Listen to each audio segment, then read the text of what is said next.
If people had any, we do have extra copies of the readings that got sent out if anyone wanted them, or a hard copy. Just pass some of these. Yep.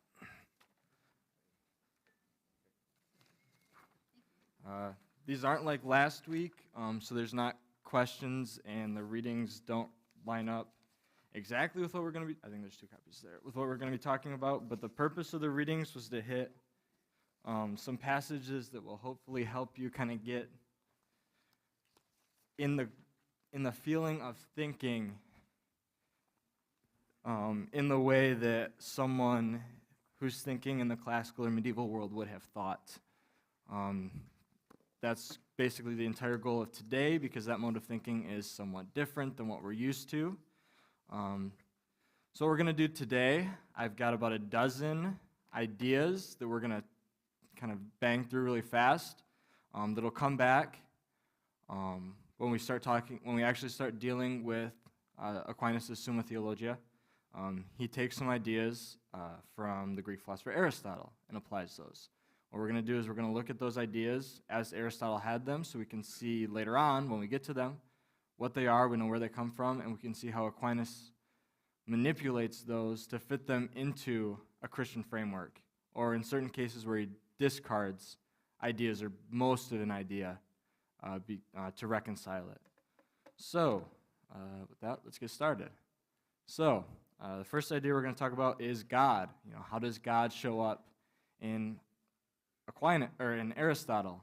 Most of you probably have some. Actually, let's back up for a second.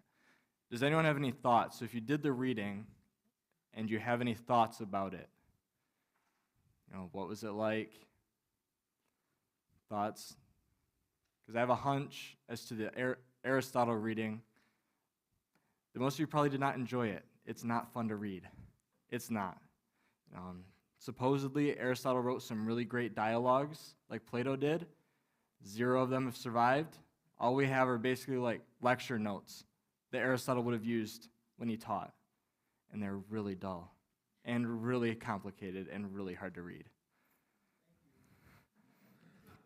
So if you felt that way, that is the response that most people have to reading Aristotle. It's not fun. Yep, so Aristotle would have lived sometime in the latter half of the 4th century, so sometime in the 330s, 340s. He was actually a tutor of Alexander the Great. Yes. Yep, about 600 years after that. Yep. All right, so with that, let's jump into some of the stuff.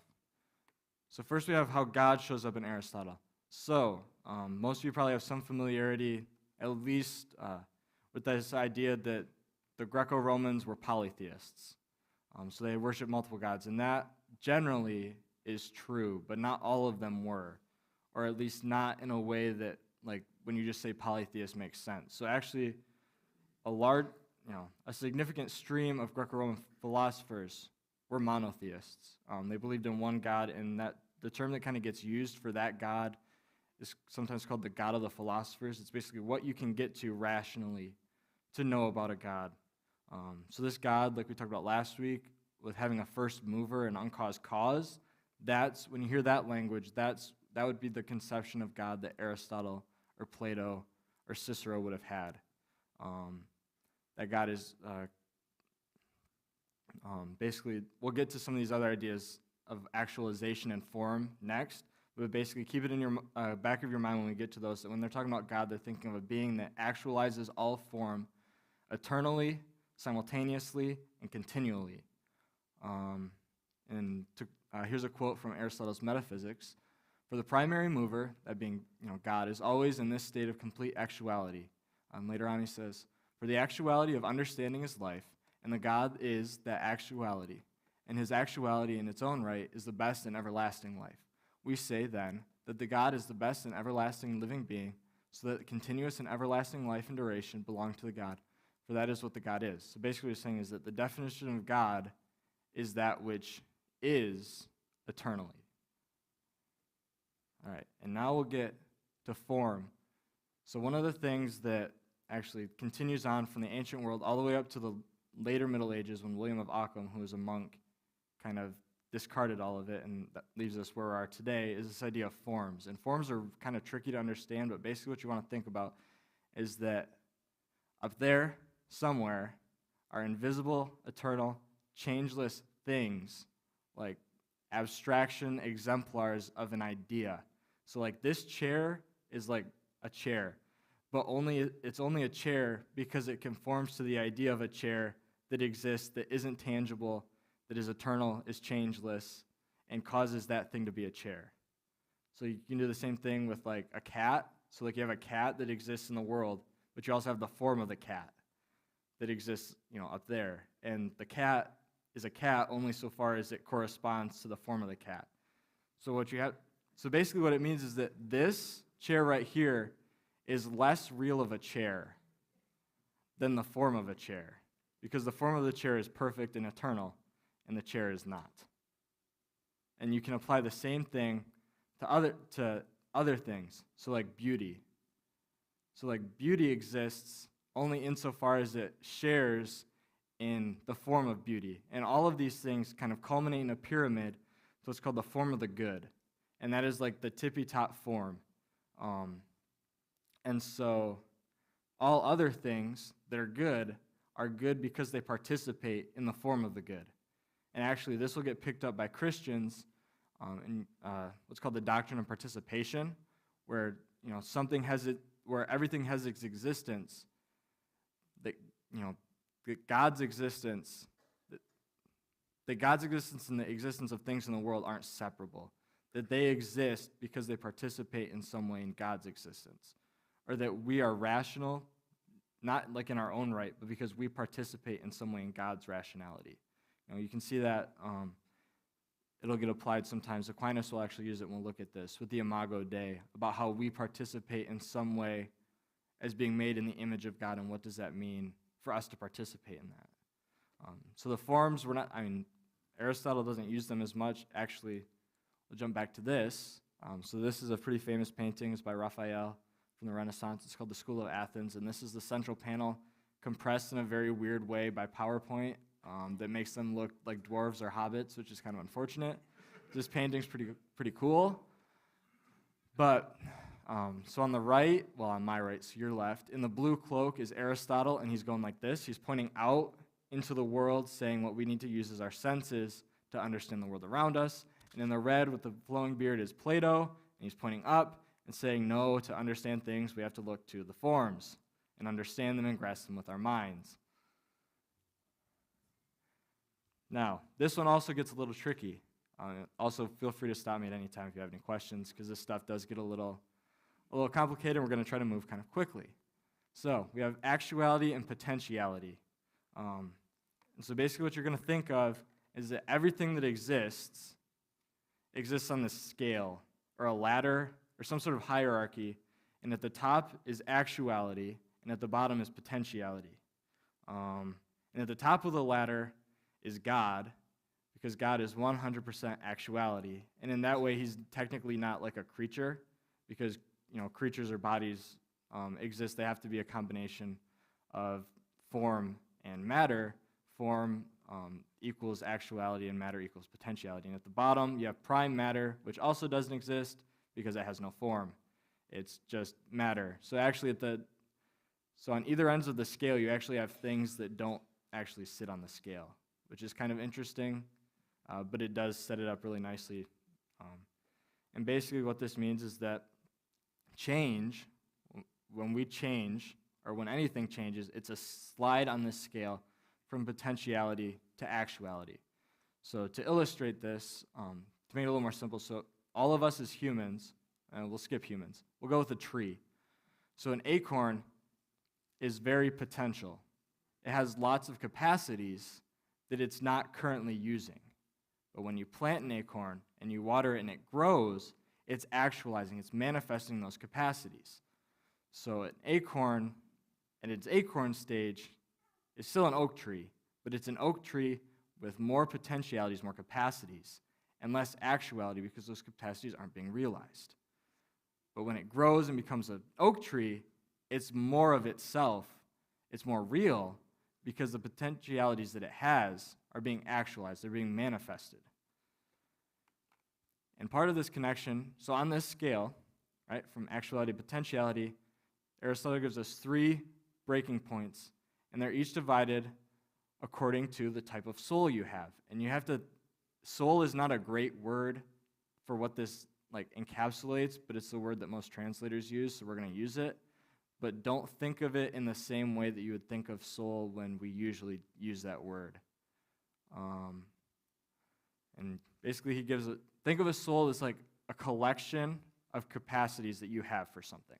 So at the bottom of the scale, you have a vegetative soul. So this is something that so basically a soul, actually this is better. A soul is basically, it's called an internal agent of change. It directs a thing that's alive towards its purpose. And a soul provides the capacities and functions of a thing which distinguish it as a species. So tigers, they all have the same type, the same set of capacities. You can point to individual tigers and know that they're all part of a single species. You can do the same thing with humans. You can do the same things with oak trees. And those can further be grouped into basically 3 groups: plants, animals, and humans. So at the bottom of this scale is plants, because they have the fewest, or if not the fewest, then the lowest types of capacities, and those are basically, they're called vegetative capacities because they have vegetative souls. And those are things like nourishment, growth, and reproduction. So a plant can, on its own, grow, it can reproduce, and it can get its own nourishment. I mean, it needs external things, but it doesn't need, a plant with the things that it has, so its leaves and its roots, everything is built in for it to accomplish those ends. All right? And then we move up a step to a sensitive soul. And these types of souls have sensation, which enable motion, self-motion, self-locomotion, appetites, and aversions. So these are, animals. So not only, and the other thing is that these stack, like Russian nesting dolls, but without being separate. So animals don't have a vegetative soul and an animal soul, or a sensitive soul, but they do have the capacities of both. So you get all the capacities that you have, or that are had in the lower type of soul. So an animal has sensation. So it can be thirsty, and it can direct itself to find water. But it can also grow on its own. It has that built into it, the stuff that it needs to grow. All right? So each type of soul has the capacities that distinguish the lower type. And then you get to the top, and it's humans. And humans' distinct thing, the thing that they have that separates them from all the other ones, is the ability to cognize and to understand. And basically to have high-level abstract thinking about things that are more than just I'm going to touch this and it's hot, or I'm going to touch this and it's cold, or I hear this and this is what it sounds like, or I'm hungry so I'm going to go find food. We can think about things like what is beauty, or what is, beauty is a really good example because it's not tangible, but tangible things are beautiful, and it's somewhere able to recognize that and to think about it. And also this scale is really fluid, so the things at the top that are high-level vegetative souls are really close to things that are low-level sensory souls. So a Venus flytrap is technically a vegetative soul, but it can move, it can trap its food, and that puts it really close to a starfish, which is a sensitive soul, but it doesn't really do anything. So there is, it's kind of, so yeah, so it's a little murky. It's not these really nice, clear distinctions. And now we're going to get to the one idea that probably all of you are going to look at this and be like, what is he talking about? This makes no sense. And it does make sense and it doesn't, but you will probably disagree with it, and that's fine. All right. Hylomorphism. So, I'm guessing that pretty much every single person in this room is a substance dualist, whether or not you realize what that means. So basically what that means is that you think that we exist, and we have bodies, and we have souls that are 2 separate things. And what Aristotle says, and that's a really old idea, that Plato is a substance dualist, Descartes is a substance dualist, 1800 years later. Big thing that, if you've ever heard what Descartes says, I think, therefore I am, in his meditations, Descartes says, I can exist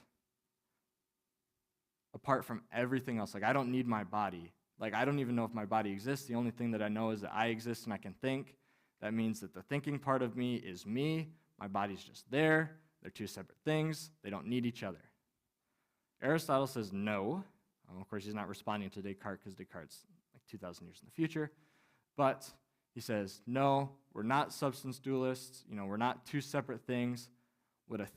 He has this idea called hylomorphic unity, which means that we are not a body plus a soul, but one thing, body and soul. Either a being that is either being, so soul, that's enmattered, or matter that's ensouled.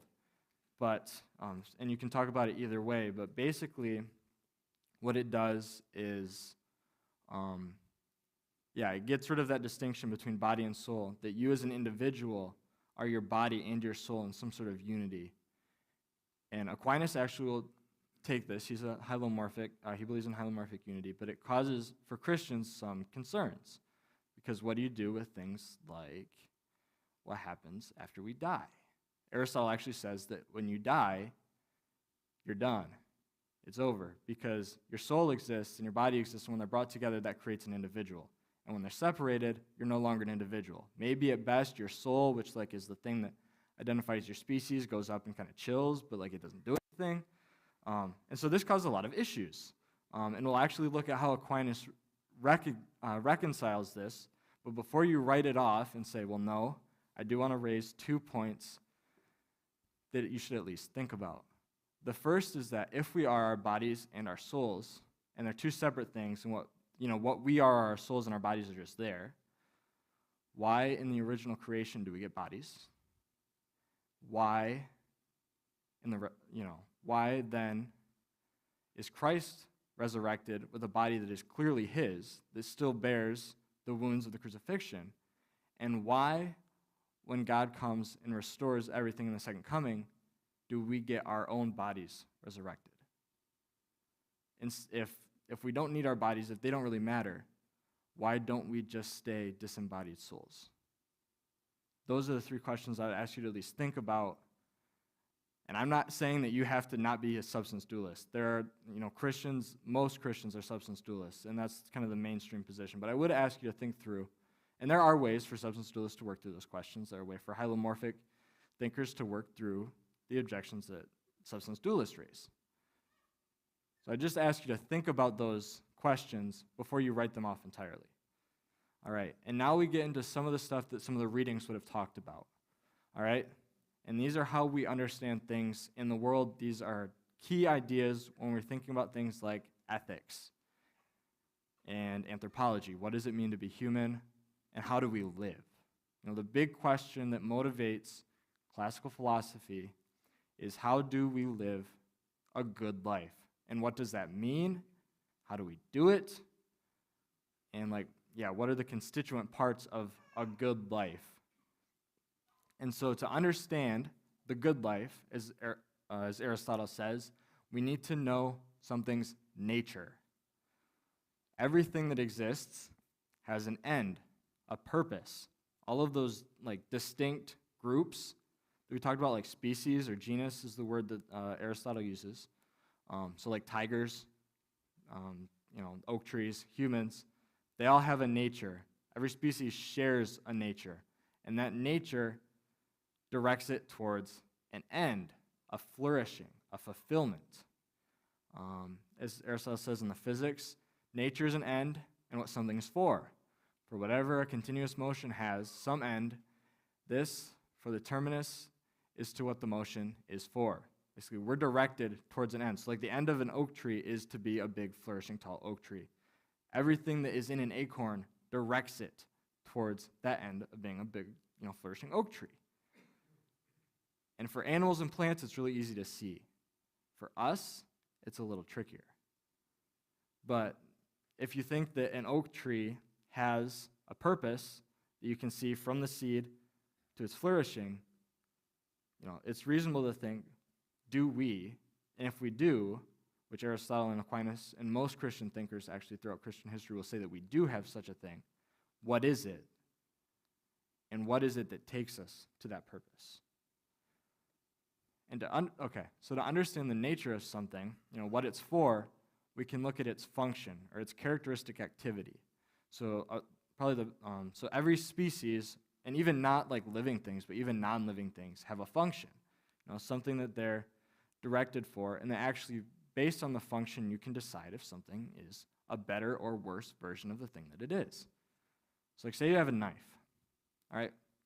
Anyone want to wager a guess as to what the function of a knife is? To cut things.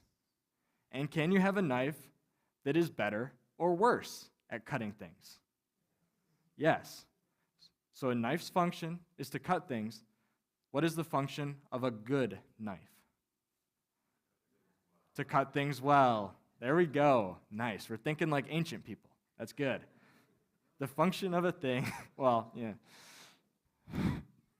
the function of a thing is to do something. The function of a good thing, is to do that thing well. So that, again, raises the question, what is a human function? And if the goal is to be a good, functioning human, whatever that means, what is it that humans are supposed to do and are supposed to do well, or with excellence? The Greek word is arete. This brings us, again, a lot of these ideas are interconnected, to the idea of telos, which is the Greek word for purpose. So that's whatever that thing at the end of the road is. So if you ever hear someone talk about an end, especially in ancient or medieval thought, the end is something's telos, its purpose. It's what everything is driving you towards. So if you think, so what are some things that are good for like you? Right? It's good to eat. It's good to sleep. I would say it's good to read really good books.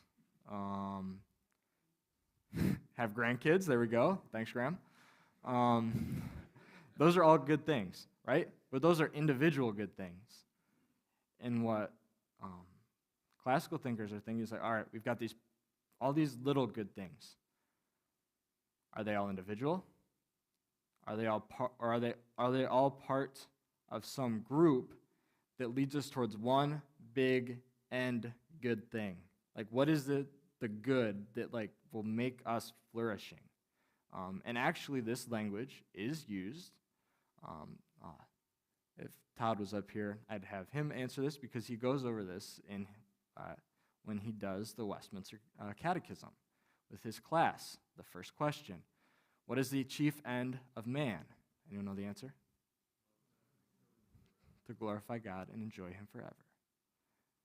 It's the same language that is being used here, and it actually gets used, up through. Even the early parts of the Reformation. It's not really till the Enlightenment that people start shying away from this end language and the idea of natures. But there's this idea that Christians have held for a long time that as Christians, we have some end, some purpose that God has instilled in humans that directs them towards their ultimate good, which is union with Him. Augustine has this famous line that says, my heart was restless until it rested in you. It's this idea that all humans are wandering. They're restless. They know there's some good that they're looking for, but they don't know what it is. They try to fill it with all these wrong versions of what they think flourishing will lead to. But the ultimate rest, the ultimate end, flourishing of a human being is found in God. This idea of flourishing, then, in the Greek is called eudaimonia. And lots of times this gets translated as happiness. So actually, probably the next thing we'll do, not next week because Pastor Morton will be here, but the week afterwards, we'll be looking at Aquinas' Treatise on Happiness. He's not talking about the kind of happiness that you feel when your sports team wins or when you eat ice cream. It's not something where you feel happy. It's an objective state of reality where you are flourishing, where your capacities that you have, those things that are built into your nature that you can do, that you should be doing, are being actualized. They're being used. And they're being used well. So, again, eudaimonia, objective state of actualizing nature excellently. Aristotle in his Nicomachean Ethics, which is where most of the kind of reading selections came from, the first two books of that, says, therefore, the human good turns out to be the soul's activity in expressing virtue. Basically, that's what he says. Flourishing is when humans, using their soul, which is the part that allows them to cognize, so rationally directing themselves towards activities that express virtue. And Cicero, a Roman writer about 300 years later, about 50, 60 years before he wrote this 43 years before the birth of Christ. 44, yeah.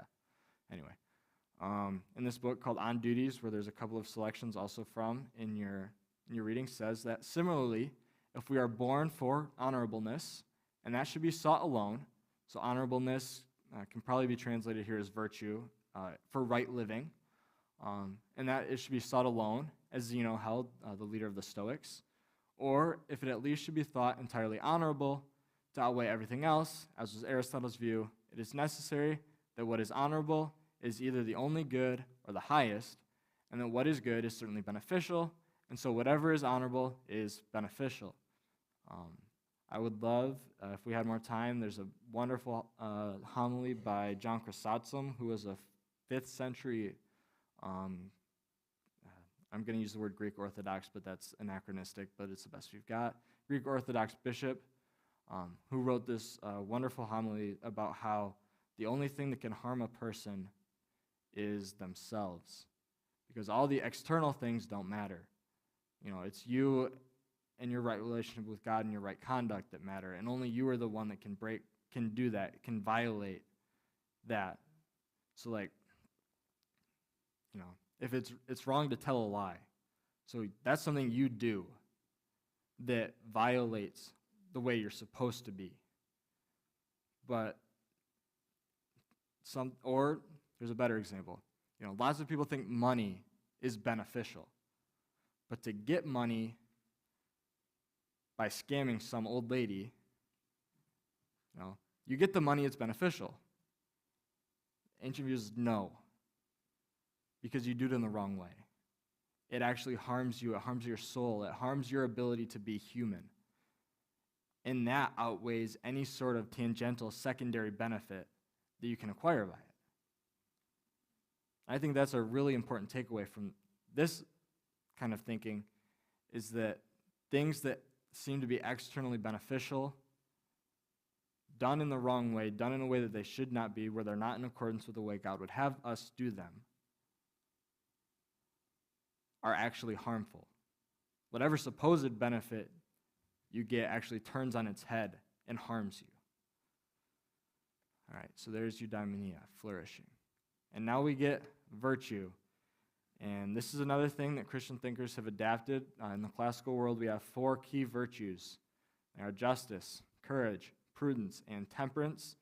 Christian thinkers have built on these, and they've added the 3 theological virtues, faith, hope, and love. All right. And Aristotle says that there are 2 types of virtues. There's virtues of thought and virtues of character. So virtues of thought are the ways and the abilities that you have to think about things at a high level. So like when you think about right and wrong, what is right, what is wrong, that is an intellectual virtue. How you think about things like God or beauty or higher level cognition, that's theological, or those are virtues of thought, and we get those by teaching. It's hard for us to learn how to do that. We learn that from other people. He spends most of his focus on virtues of character, which is the virtues that we have when we act. So things like justice, charity, moderation. And those are things which are unnatural to us. Most of us, that's another big Christian insight that Aristotle shares. Those kinds of things aren't natural to us. We react against those. All right? We don't want to be charitable. We don't want to be kind. We don't want to be just. And Aristotle says that what we need to do, the solution to that is habituation. It's this process of training ourselves, both individually and as a community, and how we live rightly. And again, if we're looking at ways where we have some overlap with Christian thought, things like discipleship and how we're supposed to look up to people more mature in the faith to find ways in which we can imitate their behavior as a way to strengthen our own. An example that I heard in class once was that, if you have, a young boy and his, older brother, they're walking down the street, and this old guy on the corner trips and falls, all right? And the older brother starts laughing. The younger brother is going to learn that the proper response to someone in suffering is to laugh. But if the older brother walks across the street and helps the old man up, the younger brother is learning that the proper response to someone in suffering is to help them. So, and this is really important when we think about how we live in community, because, we don't pick up these things naturally. We need help. We need reinforcement to help us to live in the right way. All right. And not only, if you look at the second quote, but for actions expressing virtue to be done temporarily or justly, and hence well, it does not suffice that they are themselves in the right state. That means for something to be just, to be done well, it doesn't mean that you just do the right thing. Rather, the agent must also be in the right state when he does them. It means that you have to be right. So I could get up and go help this old person up. And that's the right thing to do. But if my motive is I want to be praised for it, that's wrong. Your action, even though it's technically the right thing to do, is not right because your internal reason for doing it is wrong. And Aristotle also say, first, he must know that he's doing virtuous actions. There's this important connection between the will to do something and whether it's virtuous or not. So if you're not even thinking about it, it's just, if your natural disposition is to be sunny and cheerful, then it's not really virtuous to be sunny and cheerful. If your natural disposition is to be really, really angry and wrathful all the time, and you check that, that's something that's virtuous. It takes an effort of the will. Second, you have to decide to do those things for yourself. You can't have ulterior motives for desiring to do these good things. And third, you must do them from a firm and unchanging state. Basically, this has to be a disposition of the soul. It can't just be a one and done, boom, you're virtuous, and then you can go back to being however you were. Now, when we talk about these virtues like justice, prudence, temperance, all these other virtues, we end up with this thing called the golden mean. And this is probably the biggest idea, probably the most popular, if not popular, the most well-known idea of Aristotle. It's this idea that, Aristotle likes continuums, so we've got another one. We have virtue, and they're on this continuum. And in the middle is virtue, and on either side are vices. The vice of deficiency and the vice of excess. To read this quote from the Ethics, virtue then is a state that decides, consisting in a mean relative to us, which is defined by reference to reason, to the reason by reference to which the intelligent person would define it. It is a mean between two vices, one of excess and one deficiency. So let's break that down. So we got our continuum, and we have deficiency and excess, and we got virtue in the middle. So let's use courage as an example. All right, so the virtue of courage is in the middle, and it consists in this mean, and it's relative to us. So so it's not always going to be smack dab in the middle. All right, if you're a naturally timid person, you might have to lean more to the excess side to get it right in a situation. If you're a naturally impetuous person, you might have to lean towards a little more cautious side to get in the right spot. It's also, so reference to reason, so this means that in every situation, it's also not going to be the same. The amount of courage I need, if I'm a firefighter, to go fight a fire, is different than so if you define courage as like the disregard for danger, so the courage I have when I'm a firefighter is not the same amount of courage that I should have when I'm driving down David Highway at 12 o'clock at night in the middle of February. right? We don't want the same type of disregard for danger in those two situations, all right? It also exists by reference to which the intelligent person would define it.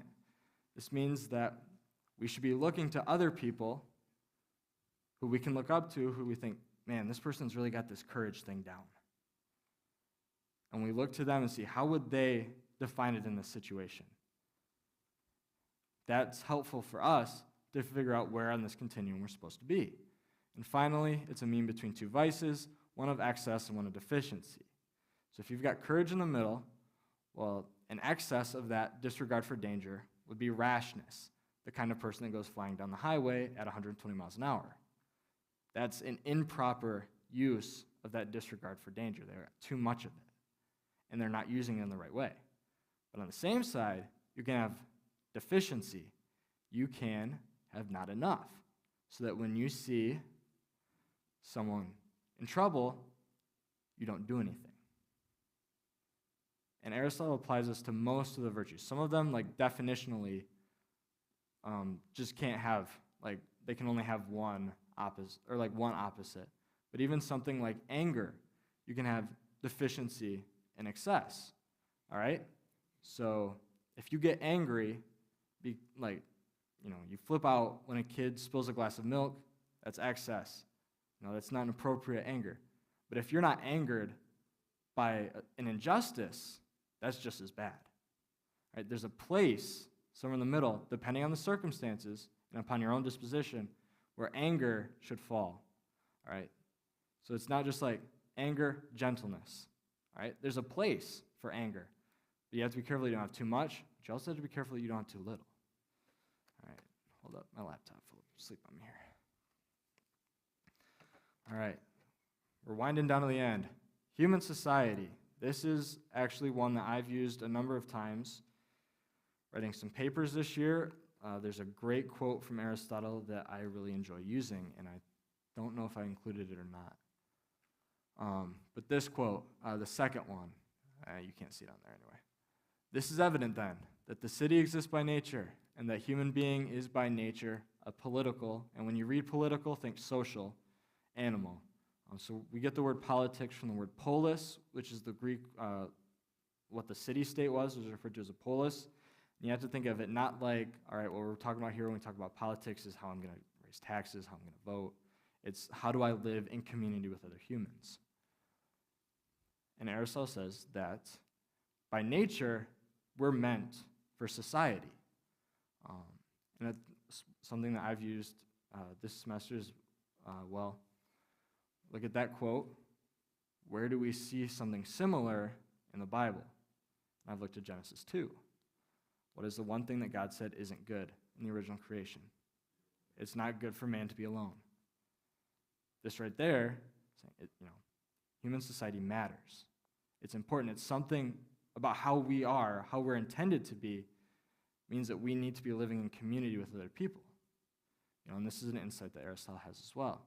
He also says that politics isn't just about, raising taxes, how we vote. It's about our shared conception of the good life. And we see that every city is some sort of good community, and that every community is constituted for the sake of some good. All right? So there's something that we all think is worth coming together to pursue. Aristotle says, well, what is that thing? Living finely, he says. Living finely, then, most of all, is the goal of a city, both for its citizens in common and separately. The goal of the city is to help make people good. Like Pastor Brent was talking about this morning, it's a very noble aim. Christians should always be kind of wary of that because we know that it's not possible fully. The question is, where do we fall? If we had a continuum again, how good can things like laws make us? How much habituation can help us act in some ways more rightly? And this is a really contentious thing. If people talk about legislating morality, well, we shouldn't legislate morality. Well, we do that. The question is how much? Because we obviously legislate that you can't go around murdering people. That's a legislation of morality because we say that, well, murder is wrong. That's a moral claim. The question is, well, can we legislate that it's wrong to break the Sabbath? Sabbath laws, even in the United States, existed 100 years ago. The question is, how much can we and should we push those kinds of points legislatively? And then he says, hence it is evident that whatever is correctly called a city, so you can call something a city that's not a city. If you're going to correctly use that term, not just for the sake of argument, it must be concerned with virtue. It says that you can't just have a bunch of people come together for their own protection. So this is something that the Enlightenment picks up. Thomas Hobbes says that in the state of nature, without government, life is nasty, brutish, and short. What people do is they come together and they give all their power up to the government because they're most afraid of meeting a violent death. So they're willing to give up their rights to certain things for the government to protect them. And Aristotle says, well, that is nothing better than just a short-term business arrangement. And that a true city, a city that's doing the city thing well, is directed towards helping its citizens live the good life, both by providing the things that you need for a good life, so like things like housing, protection, shelter, food, but also by having systems in place that help people do the right kinds of things. And so one thing I've seen discussion about recently,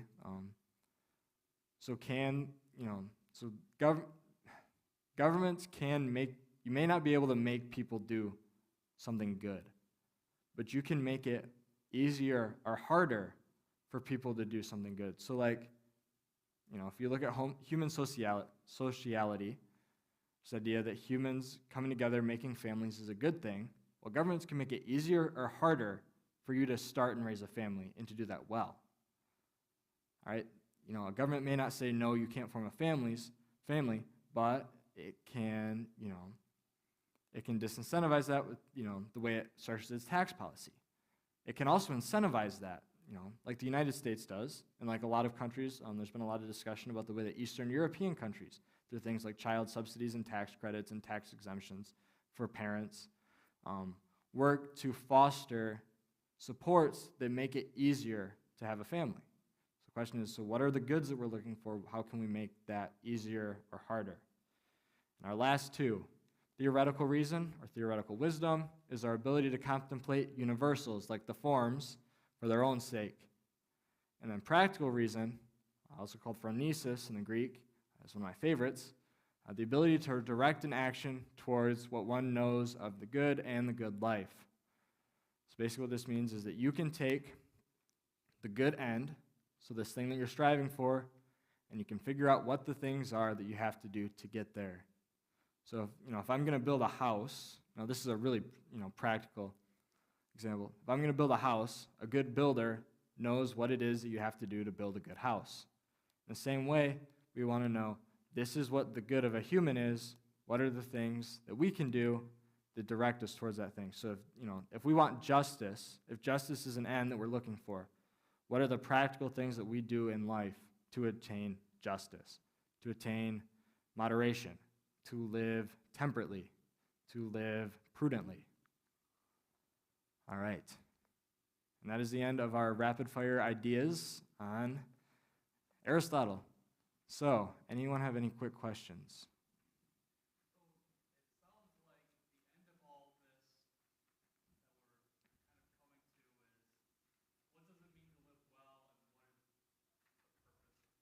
Yes. That sounds like what you're leaning toward. And I mean, it's the same debate we have now that they had 1,000 years ago, 2,000 years ago. Yep. And we're still, it's so strange that we're still arguing about what those things are because, living well is so subjective. Yep. And the question is then, so the modern person will say, yes, it's subjective. That means there is no way to truly, or to live well apart from what you think is living well. The ancient person and the Christian should say, it seems subjective because we all disagree about it, but just because we disagree about it doesn't mean that there isn't a right answer. That's where the distinction comes. And that's a really important distinction to keep in mind.